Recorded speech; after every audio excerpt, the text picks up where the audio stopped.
Hello and welcome. स्वागत है आज के इस वीडियो में। अगर आप क्लास 12 के बाद कोई भी जानकारी पाना चाहते हैं या कोई भी एंट्रेंस एग्जाम निकालना चाहते हैं, जैसे polytechnic, BSc BHU, BCom, BA, UPTU, otherwise कोई भी एंट्रेंस एग्जाम निकालना चाहते हैं या उसमें स्टडी करना चाहते हैं, तो इसके लिए जॉब नॉलेज चैनल पर जाए। वहाँ पे आपको हमारे द्वारा स्टडी कराया जाता है, आप वहाँ से निकाल सकते हैं।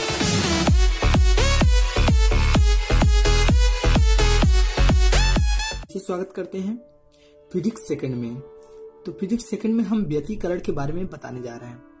तो सबसे पहले ध्यान से समझ लीजिए, मैं यहाँ पे थ्योरी और न्यूमेरिकल दोनों बताने वाला हूँ। तो थ्योरी क्या इंपॉर्टेंट है और न्यूमेरिकल क्या इंपॉर्टेंट है। तो न्यूमेरिकल को मैं लगाकर दिखाने वाला हूँ और थ्योरी को क्वेश्चन दिखाने वाला हूँ और उसका आंसर दोनों देने वाला हूँ। तो थ्योरी में बात करें तो एक ही बहुत मोस्ट इंपॉर्टेंट इस चैप्टर में आता है, वो क्या है मैं इसको यहाँ पे लिखकर बता देता हूँ और उसका आंसर दे देता हूँ। अब बात करें न्यूमेरिकल की, तो न्यूमेरिकल इसमें कैसे लगा जाता है मैं यहाँ पे लगाकर आपको दिखाने वाला हूँ। तो यहाँ पे जो मेन इंपॉर्टेंट क्वेश्चन है थ्योरी में, प्रकाश के व्यतिकरण से क्या तात्पर्य है, इसके लिए आवश्यक प्रतिबंध क्या है। तो यहाँ पे इस क्वेश्चन को आपको तैयार करना है इस चैप्टर से।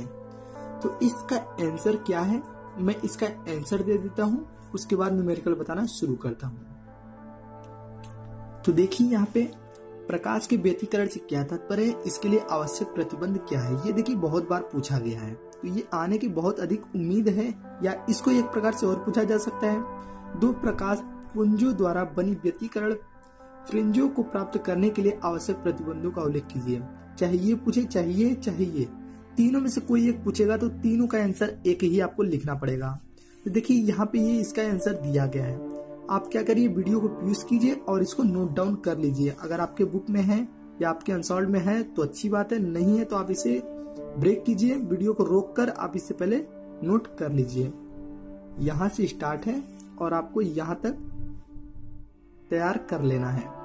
तो चलिए, ये तो मान लीजिए आप वीडियो को पॉज करके अपना काम कर लिए होंगे। चलिए हम न्यूमेरिकल बताना शुरू करते हैं। तो यहाँ पे हम न्यूमेरिकल बताना शुरू करते हैं। बताने से पहले हम आपको इस फॉर्मूले बता देते हैं जिसके यूज करके आपको सवाल लगाने हैं। तो फॉर्मूले वो क्या है। पहला नंबर फॉर्मूले है W = d lambda upon small d। ये W हमारा क्या है, फ्रिंजों की चौड़ाई है, ये पहला फॉर्मूला है। दूसरा, अगर दूसरे फॉर्मूले की बात करें तो W2/W1 बराबर D2/D1। यहाँ पे इन दोनों फॉर्मूले की मदद से हमें सवाल लगाने हैं, या इस तरह से और भी अगर फॉर्मूले आते हैं तो मैं उसको बता देता हूँ। तो चलिए पहले सवाल लगाना शुरू करते हैं और कैसे कैसे इसके सवाल आते हैं, जो इम्पोर्टेंट है मैं उसको ही बताने वाला हूँ। यहाँ पे क्वेश्चन हमने ले लिया है, यंग के व्यतिकरण प्रयोग में सोडियम के प्रकाश के लिए स्लेटों से 60 सेमी की दूरी पर, देखिए 60 सेमी की दूरी पर जो दिया गया है, ये मान दिया है स्मॉल d = 60 किसमें है, सेंटीमीटर में है। तो हमने यहाँ पे ले लिया। इसके साथ साथ क्या दिया है, दूरी पर फ्रिंजों की चौड़ाई 0.40 मिलीमीटर। तो 0.40 मिलीमीटर चौड़ाई है, चौड़ाई को W कहते हैं। तो यहाँ पे 2 W है, क्योंकि यहाँ पे एक चौड़ाई निकालनी है और एक चौड़ाई दिया गया है। तो W1 का मान दिया है 0.40। चौड़ाई हमेशा, फ्रिंजों की चौड़ाई हमेशा W से प्रदर्शित करेंगे। अब इसके साथ साथ और मान क्या दिया है, और एक मान दिया है हमारा स्लिटों से 80 सेमी दूरी पर। तो दूसरा जो दूरी रहेगा कैपिटल D बराबर 80 सेंटीमीटर। फिर क्या पूछ रहा है, फ्रिंजों की चौड़ाई कितनी होगी। फ्रिंजों की चौड़ाई जो दूसरा होगा वो W2 होगा, वो पूछ रहा है। अब देखिए ये फॉर्मूला किससे यूज करेंगे, जो फॉर्मूला हमें बताया था वही फॉर्मूला यूज करने वाले हैं। तो W2/W1 बराबर D2/D1 ये यूज कर सकते हैं। तो चलिए W2 बराबर, W2 का हमें मान निकालना है, तो W2 बराबर W1 को भेज देते हैं, W1 D2/D1। यहाँ पे क्वेश्चन में थोड़ा सा देखिए, प्रकाश के स्लेटों से 60 सेमी, ये भी स्लेटो है तो ये भी कैपिटल D1 ले लेते हैं, और दूसरा जो है स्लेटों से 80 सेमी, ये D2 ले लेते हैं, D1 D2। अब इसी पे हम मान रखने वाले हैं। तो W1 का मान जो हमारा यहाँ पे है 40, D2 की वैल्यू हमारा 80 बटे D1 की वैल्यू है 60। अब बस इसको हल करना है, आपको हल करने आ जाएगा। इसको काट देते हैं, तो इसको अगर हल करते हैं तो आ जाएगा आपका 0.53, वो भी मिलीमीटर में आएगा।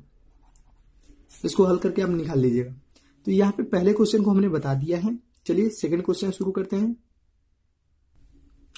दूसरा क्वेश्चन है समान आवृत्ति वाली दो तरंगों के आयामों का अनुपात। तो आपको पता है आयाम A होता है, इसका अनुपात दिया गया है। तो A1 और A2 ये अनुपात हो गया, इसका अनुपात दिया है 5:3 का। तो यहाँ पे ले लिए। अगर हम देखा जाए A2 की वैल्यू अगर निकाला जाए तो क्या होगा, A1 मतलब 3/5 A1 मीन्स तिरिया गुणा कर लेंगे तो A2 का मान निकल जाएगा। तो A2 की वैल्यू तो हमने निकाल लिया, लेकिन यहाँ पे पूछ क्या रहा है, उत्पन्न परिणामी तरंग की अधिकतम तथा न्यूनतम। तो परिणामी तरंग, हमारा तरंग है ये है, इसका अनुपात भी पूछ रहा है, तीव्रताओं का अनुपात। तो तरंग का क्या, मैक्सिमम और मिनिमम यही पूछ रहा है, अधिकतम तथा न्यूनतम। देख लीजिए, तो ये हमने मैक्सिमम और मिनिमम निकालना है, तो निकाल लेते हैं। मैक्सिमम के लिए क्या फॉर्मूला लगा लेंगे, A1 plus 3/5 A1 plus 3/5 A1 इन सभी का होल स्क्वायर। ये मैक्सिमम के लिए, और मिनिमम के लिए क्या करेंगे, A1 माइनस कर देंगे 3/5 A1 इन सभी का होल स्क्वायर। अब इसको सॉल्व करना है बस हमें, अब इसको सॉल्व करना है। अब आप पूछेंगे ये कहां से आ गया, अब ये पूछेंगे ये आया कहां से। चलिए इसको बता देते हैं। जैसे I मैक्सिमम है और I मिनिमम है, ये तो निकालना है। तो A1 प्लस A2 ये मैक्सिमम के लिए, A1 माइनस A2 ये इसका होल स्क्वायर, ये करना है। तो A1 की वैल्यू A1 प्लस A2 की वैल्यू ये है। कैसे पता, देखिए ऊपर हमने A2 की वैल्यू निकाला हुआ है। इसी तरह A1 माइनस A2 की वैल्यू ये हमने टोटल रख दिया, होल स्क्वायर। तो अब क्या करना है, इसको हमें हल करना है। तो चलिए हल कर लेते हैं।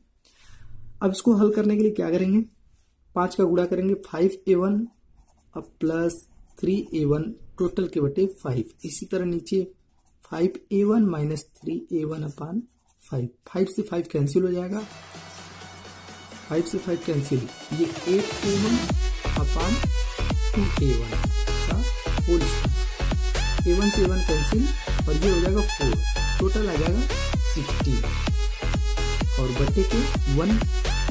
यहाँ पे A1 से A1 कैंसिल, 2 से काटेंगे 4 का स्क्वायर 16 बटे 1। तो इसका अनुपात क्या आ गया, इसका अनुपात आ गया 16 के 1। किसका, I मैक्सिमम और I मिनिमम। और I क्या है हमारा, तरंग, परिणामी तरंग की अनुपात यही हमें मिल गया। चलिए शुरू करते हैं क्वेश्चन नंबर 3 पे। यंग के द्विरेखा छिद्र प्रयोगों में 6000 एंगस्ट्रॉम तरंग दैर्घ्य। तो तरंग दैर्घ्य को हम लेमडा से प्रदर्शित करते हैं 6000 एंगस्ट्रॉम। अब इसको मीटर में चेंज करेंगे तो 10⁻⁻10 मीटर आ जाएगा। अब इस 3 जीरो को इसमें शामिल कर लेते हैं, तो 6 × 10⁻7 मीटर, ये आ गया लेमडा का मान। फिर उसके बाद का प्रकाश पर्दे पर व्यतिकरण प्रतिरूप प्राप्त करने के लिए प्रयुक्त है। फ्रिंज की चौड़ाई 1.5 मिलीमीटर। तो फ्रिंज की चौड़ाई को हम क्या कहते हैं, W। तो यहाँ पे लिखेंगे W इजिकल टू 1.5, वो भी मिलीमीटर में। तो इसको मीटर में चेंज कर देते हैं, तो 1.5 × 10⁻³ मीटर। फिर इसको बना लेते हैं 15 और यहाँ पे जो पॉइंट है उसको हटा लेते हैं इसके पावर में, तो क्या हो जाएगा × 10⁻²। ये हो गया मीटर W का मान। अब इसके बाद क्या दिया है क्वेश्चन में देख लेते हैं। इसके बाद परिवर्तित हो जाता है जब पर्दा 50 सेमी द्विरेखा छिद्र की ओर। तो 50 सेमी द्विरेखा मतलब कैपिटल D बराबर 50 सेंटीमीटर। तो कैपिटल D का मान 50 सेंटीमीटर, इसको भी मीटर में चेंज करेंगे क्योंकि ये सेंटीमीटर में। तो लिखेंगे 50 × 10⁻², ये हो गया मीटर में। 50 गुणे 10 की पावर -2 मीटर में हो गया। अब देखिए क्वेश्चन में क्या है, फिर और लाया जाता है दोनों द्विक रेखा छिद्रों के बीच की दूरी, छिद्रों के बीच की दूरी अगर पूछता है तो वो है स्मॉल डी। तो स्मॉल डी हमें पूछ रहा है, तो सभी का वैल्यू हमें दे दिया गया है, बस स्मॉल डी पूछ रहा है। तो फॉर्मूला हमने क्या बताया था, W बराबर डी लेमडा अपान स्मॉल डी। इस फॉर्मूले का यूज हम यहाँ पे करने वाले हैं। तो इसका मान पूछ रहा है तो इसके बराबर हो जाएगा डी लेमडा अपान W। अब इसमें चलिए मान रख लेते हैं। कैपिटल डी का मान है 50 गुणे 10 की पावर -2, ये मीटर में हो गया, गुणे लेमडा का मान हमने निकाला था 6 गुणे 10 के पावर -7, ये भी मीटर में है, बटे W की वैल्यू जो हमने निकाला था 15 गुणे 10 के पावर -2, ये भी मीटर में। अब इसको बस काट पीट करना है, तो चलिए काट पीट कर लेते हैं।